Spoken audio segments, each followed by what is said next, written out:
For those not accustomed to it, life in rural Eastern Europe can feel very lonely and isolating. I've spent all of my teenage life and most of my childhood in London, but recently, about a year ago, we were forced to move back to the old country due to financial reasons.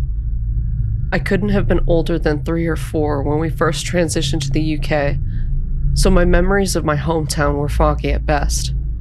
An old apartment complex in the middle of an industrial district isn't exactly the most scenic place to grow up either. But though definitely drab at times, it always felt alive. There was always something to do, and the more interesting parts of town were just a short bus ride away. Here, there are only grasslands, stretching for miles in whichever direction I look, not to mention the 4-hour drive between me and the nearest city. For the record, I don't have a license. Most of my days out here are spent helping Dad and trying to find a decent internet connection, which is close to impossible. You have no idea how many attempts it took to post this.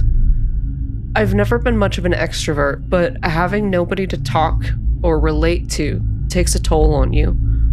The local population is primarily comprised of people past their 60s.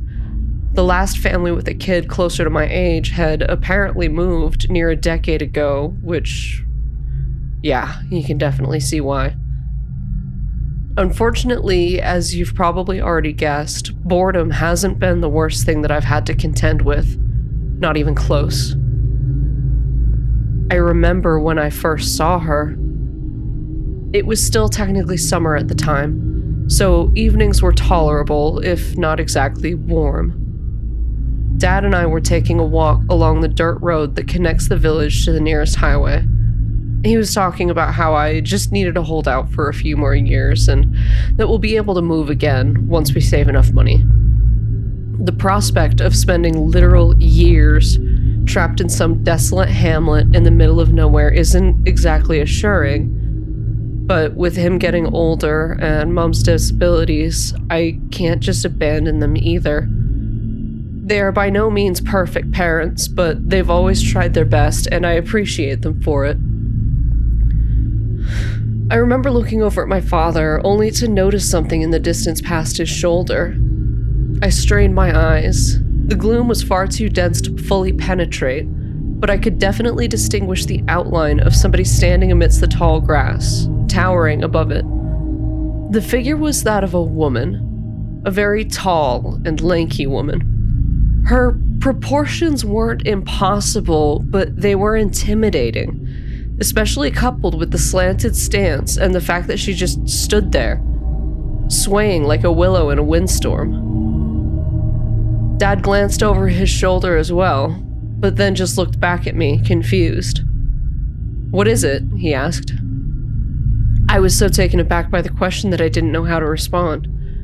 How did he miss the giant woman standing in the middle of the field directly behind him? I watched as the imposing silhouette suddenly began to descend, almost as if being swallowed by the earth itself, before disappearing beneath the grass entirely. Once I finally managed to articulate what I had seen, Dad cut our walk short and we jogged home. There's nobody that lives here that comes close to matching that description, but it certainly wasn't beyond the realm of possibility that some creepy, tall woman was wandering the steps at night. Weirdos aren't exclusive to the big city, you know? I felt nervous whenever I had to go out for the next few days, but the odd encounter eventually slipped my mind.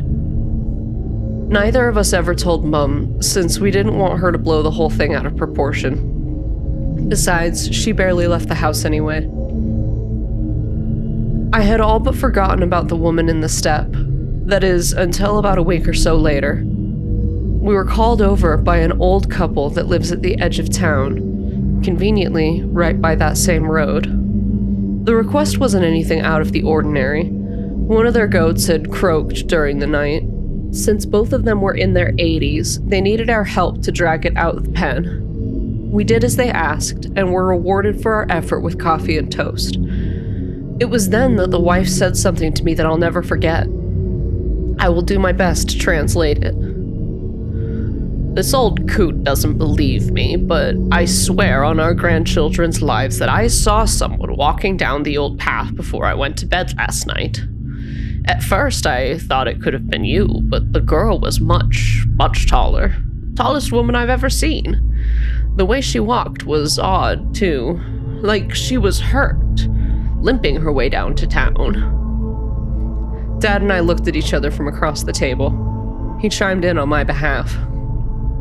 Who do you think it could have been? In hindsight, I am thankful that he stopped me from confessing that I'd seen the woman too. We would have likely been accused of leading her back to the settlement. As I was soon about to find out, folk around these parts love having someone else to blame for their misfortunes. I don't know. She's not around here, that's for sure. If you ask me, she's probably the reason our animals keep dying. Outsiders have always been a bad omen. Be quiet, you hag. The man and his daughter aren't here to listen to your crazy stories. The husband finally had a chance to intervene, which, after some more back and forth, devolved into a typical domestic dispute. We thanked the elderly couple for their hospitality and promptly excused ourselves, although I doubt either of them noticed. Over the next several weeks, more and more animals kept turning up dead. The closest thing we have to a vet couldn't determine a cause. Goats, sheep, pigs, cattle, even dogs. Animals that looked completely healthy one day were gone the next. One day, my parents and I woke up to a coop filled with dead chickens. There was nothing wrong with them as far as any of us could tell. They just lie there motionless while the ones still alive pecked carelessly around them. There was talk of a plague, but the idea was quickly brushed aside. What sort of plague kills overnight with no preceding symptoms? It was almost as if they were being poisoned, which briefly became the leading theory. That was until the start of October, when a shepherd found something in the small birch grove that borders the town. Concealed between the trees was this crude arrangement of rocks. They were obviously placed there on purpose, and overlooking them was this cross between a scarecrow and a human-sized effigy made of twigs. It had a rusted cowbell dangling from its neck and a ram's skull for a head. There was something about the way it just stood there, arms raised, praising something none of us could see. It made me feel vulnerable, tiny, like there was this malevolent force perpetually looming above us. Witchcraft, somebody yelled. We've been cursed, spouted another. We scattered the rocks and burned the idol that same day. As I watched it get swallowed by the flames, I couldn't help but feel that this is what the one who placed it there intended. I still think that this is the exact moment we unknowingly doomed ourselves, and that everything that follows could have been prevented. Too late now, though. Things only got worse as time went on. More animals kept dropping dead for no discernible reason. The bodies were piling up. We couldn't even use the meat, as we still feared it might have been somehow tainted, so we ended up just burying them outside of town. It was when the crops, our main source of income and food, started withering that things truly got desperate. Everyone became convinced that there was a witch among us. With my family being the most recent addition to the community, we were obviously the first to fall under scrutiny. Thankfully, my dad managed to appease the growing mob by pointing out that this supposed curse had severely impacted our livelihood as well. It made no sense that we would be the ones responsible. And so, accusations started getting leveled against the next most plausible candidate. I won't be using her real name out of respect for the poor woman, so I'll just refer to her as Maria. Maria was about the same age as my mother, maybe slightly older, only she'd never married nor had any kids of her own. I never really got a clear answer as to why, and I'm not about to start speculating. All you need to know is that she'd been living in relative solitude for years, which made her a prime suspect in the eyes of the traditionalist populace. Adding to it was the fact that her livestock had overall been spared, although she wasn't even the sole outlier in that regard. There's no doubt in my mind that her targeting was largely the result of pre-existing prejudice. and things were about to get a whole lot worse for her. Every day, I would walk by her house and see a fresh batch of crosses carved into her door. People called her all kinds of names whenever they saw her in public. One time, I even witnessed several women throw rocks at her, which the men eagerly encouraged. You might be wondering why the saner among us didn't do anything to help.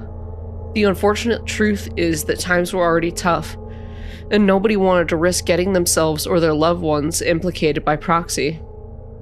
Also, good luck getting any outside authorities to intervene. Nothing short of a murder would ever convince an officer to come out here. As it just so happens, that's exactly what it took. Time has been somewhat of a blur since the day I found her. I remember that it had snowed the previous night. Everything was covered in this crisp sheet of white. I was probably on my way to the only general store that there is here. It was far too cold for a casual stroll.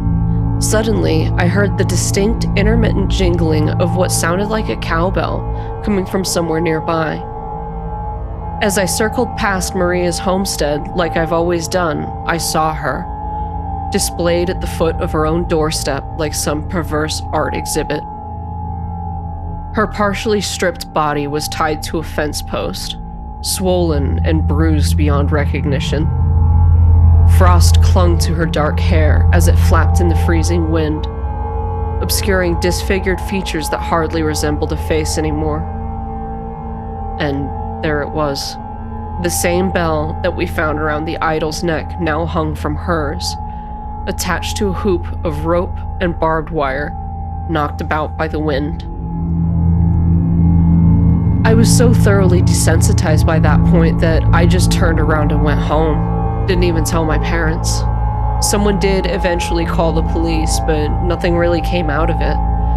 There was an investigation, suspects were questioned, but it ultimately got swept under the rug. Maria didn't have any relatives or friends that were willing to pursue the matter further, so it was just sort of forgotten about by the time Christmas rolled around. People have their suspicions about who could have done it, of course. It is generally assumed to have been the shepherd with the help of a few of his drinking buddies, since he's always been Maria's most outspoken detractor, even before any of this curse stuff happened. Thing is, I don't think he did it. There's a detail that I've been deliberately neglecting to mention. I wanted to get the verifiable facts out of the way first. Throughout most of the events that I've described, the aforementioned tall woman has been haunting nearly every waking moment of my life. Her presence was subtle at first, barely noticeable and easy to disregard.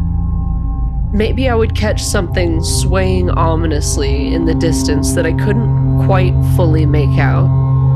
Perhaps there would be a long shadow stretching across the hallway at night, yet no one there to cast it. After the desecration of the ritual site, however, any semblance of subtlety was completely done away with. I saw her near everywhere I looked, occupying some dim corner, a lanky figure with bluish-gray complexion, draped in a traditional white dress that was several sizes too small, as though it belonged to a child. Her hair was oily and sparse, barely clinging to her scalp, and leaving little of her face to the imagination. God, that fucking face. Apart from its unhealthy hue, there was technically nothing wrong with it, but the way she would just stand there and look at me with this vacant smile and wide, glassy eyes was just... I honestly can't think of an adjective that accurately describes how repulsive it felt. Dad still didn't see her.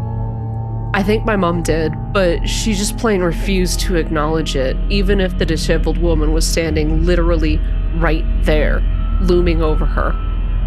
One time I cornered her about it and probably realized that I was teetering on the brink of mental collapse. She told me, "Your grandmother used to say that there are things out there that like to watch but hate to be seen. Once you do, it's best to pretend like you don't."